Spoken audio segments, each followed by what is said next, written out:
Hi guys, I'm Amanda Jayton, the owner and creator of Maricopa Malas, and today I am making a new video for you showing you how to work with the silk that comes with your mala kit. So when I originally started, I was including cotton, but I found that the silk is way better, high quality. It just requires a little bit of working with so that it turns out beautifully. So here I'm going to show you step by step how to finish your tassel. Okay, welcome. So now we're going to get started on making your tassel. So make sure you've already done 108 beads. You want to have hand knotted between all of those, and you can watch my other videos for that. In your kit, you would have gotten this silver bead, unless maybe you upgraded to like a gemstone. And like here's a gemstone nugget. This is Botswana agate, really pretty. So for the purpose of this tutorial, I'm going to show you how to add this stone, but this one would be really easy as well. So you've got a nice hole on here. So anyway, with this stone, what I'm going to do is I'm going to put the smaller ends through first.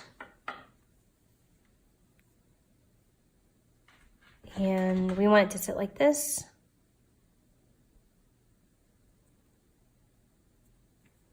So I do this first, and then I add the other end that has the needle. It just makes it a lot easier to pull the needle through last, because the holes in the stones just aren't big enough to pull all threads through all at once.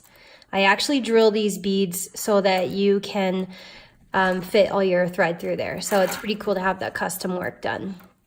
So anyway, the bead is going to sit right here. You can see it nicely. And once you've set it right flush up against those knots and everything looks good, now you can lay it down and spread your threads apart. 2 threads on this side, 2 threads on this side. And you can go ahead and cut the end that has the needle. So you can now cut and remove this needle.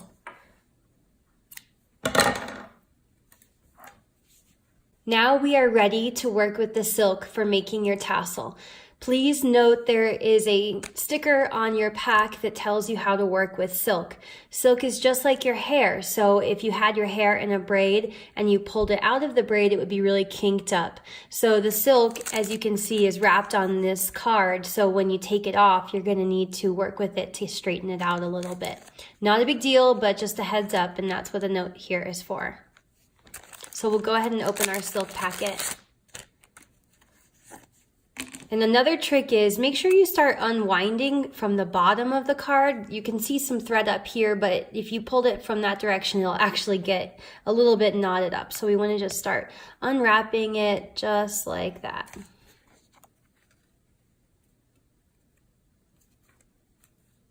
So you can kind of see how the silk is a little bit kinky when you take it off, but we're going to fix that. So my preference is to actually wind the thread around my hand when I'm making a tassel, and I'll spread my fingers out depending on if I want a smaller tassel or a larger tassel. But the trick is to just be consistent whatever you do and not allow your hand to collapse while you're making it. So you can wrap around like this. As you're taking the thread off of the silk card, you can wrap it around your hand, just like this. If this is not an option for you, not comfortable, you could always find something in your house like a Tupperware lid, or you could cut a piece of cardboard, or you could also take all the thread off of this and start using this card to wrap onto. So I'll demonstrate that next. So in this little clip, I'm going to show you that I've removed all the silk off of the card, and now I can actually use this card as the tool that I'm going to wrap the thread around if you didn't want to use your hand like I showed you in the last video. So you can just kind of hold the thread down here and just start wrapping. And wrap until all the thread is on this card. You're actually going to use about 1.5 cards of silk. Your kit comes with 2 so that you'll have plenty, and it just depends on you how long or thick you want your mala to be. Okay, since I chose to use this card to wrap around. It's actually going to be a pretty long tassel and it's using a lot of the thread. So I'm almost done with the second card here. And if you remember on the sticker, it tells us to leave about 2 to 3 feet available for wrapping the tassel at the end. So I want to make sure I leave enough thread at the very end. So that is going to be, we'll just go ahead and look at it here. We'll eyeball it. So I'm leaving myself enough thread for wrapping the tassel. So at this point, I can go ahead and cut the excess thread off and even trim up these other threads here and move them out of the way. Okay, so like I mentioned before, when you're working with silk, it's a lot like your hair. It's been a little kinked up, crimped up being on this card. So we want to take the kinks out by getting it wet. So right now, the best thing to do is to go ahead and take your scissors and cut towards the end where your loose strings are hanging. That makes more sense. Go ahead and cut right there. And so you can take the thread off of the card, and you see how I'm being careful to make sure I hold on to it real well. So now you can kind of see it's a little crazy, but we're going to fix that. So I'm going to go run this under water and smooth it, and make sure you keep a hold of it with your hands. So just run it under water a little bit, smooth it, dry it, and watch the rest of this video. Okay, so we're back and I have rinsed my silk under water and smoothed it with my hands until the kinks were out. And I'm gonna just show you how you can lay it on a paper towel and just kind of get any excess water out just to dry it even more. And this may seem like a lot of work, and I'm sorry if that's the case, but this is truly going to be the best result, because adding a pre-made tassel is not a good option because they tend to fall off and not be very high quality. And the silk is just, it's so lovely once you get it all worked out. So just have a little patience through this process. It's so soothing and smooth to run your hands on too, so I think you'll enjoy that part. Okay, next step. So we have our thread and we've run it under water, we smoothed it, and now it's beautiful silk that is easy to work with. And we're gonna take it and lay it to where about the middle of the silk is laying right where the guru bead is.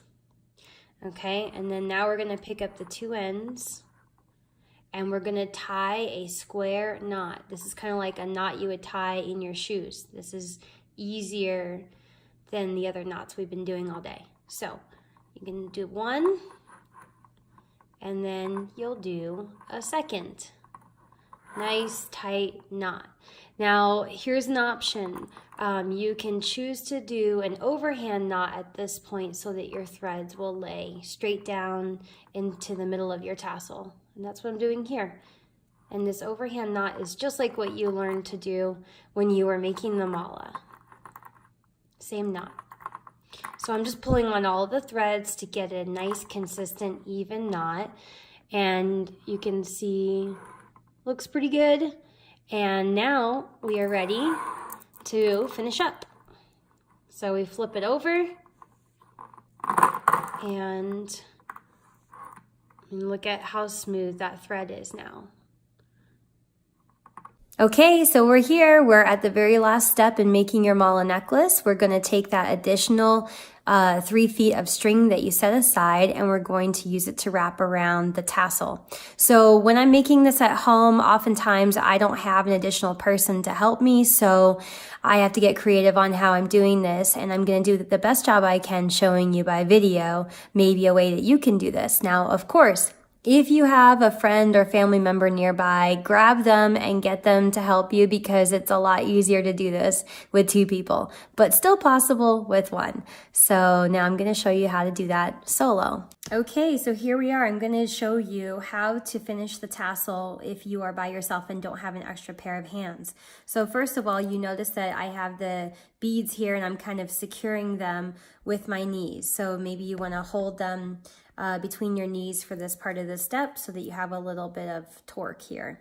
So the next step is I'm going to smooth the thread, smooth the silk nicely with my hands, and I'm going to take the additional thread that I've cut for wrapping the tassel, and I'm going to take about 8 inches or so and just kind of start right here. So I have extra thread that's laying down into the tassel, and I'm going to start wrapping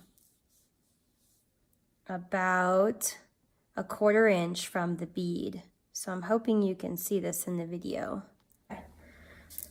Perfect. And just keep wrapping until your desired thickness. Some people like to do something fun like add up their family member birthdays or any special numbers to them. They will use them in the count of how many times they wrap around the tassel here. It's really up to you.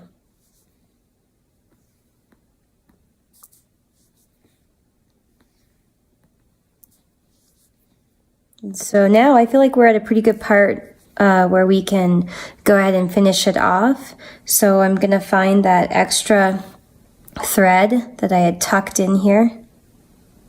And you'll know which one it is because it should be longer than the rest of your tassel. So make sure maybe when you're starting you make this a little longer so it's easier for you to find. So I'm gonna go ahead and take those 2 threads, and you wanna keep some torque here so that you don't loosen up your wrap. And you're gonna go ahead and tie them together. So, and you can use your teeth for this step.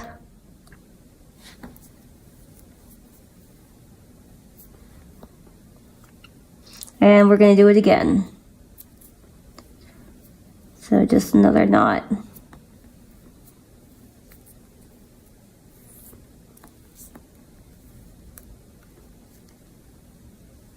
Okay, so you should have a nice tight knot there. And you can also, again, do an overhand knot at this point so that your threads will lay nicely down with the rest of the silk in the tassel.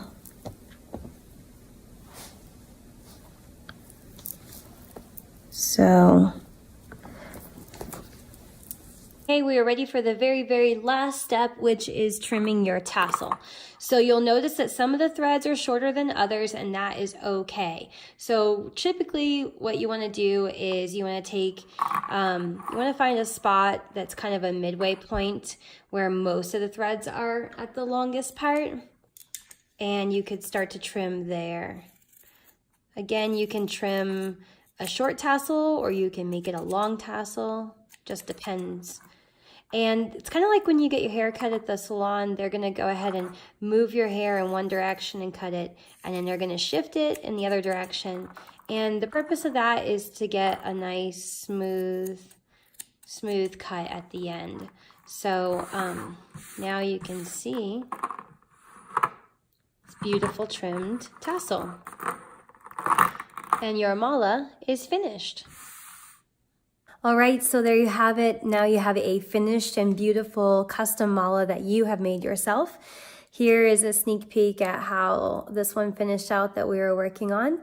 It is the white quartz mala kit finished with a Botswana agate nugget and a dark gray silk tassel. So if you love this, you can always visit my website and purchase this kit. The website is merakalpa.com, merakalpa.com. But most importantly, I want to thank you for taking the time to watch this video and learn how to make a mala. I do feel like it's a very powerful, personal, and impactful tool that you can use in your daily life to remind you of your intentions. And of course, it's super fun to make, so I hope you enjoyed this process. And if there's anything I can do to help you on your journey, please leave a comment or reach out to me through my website. Thank you and take care.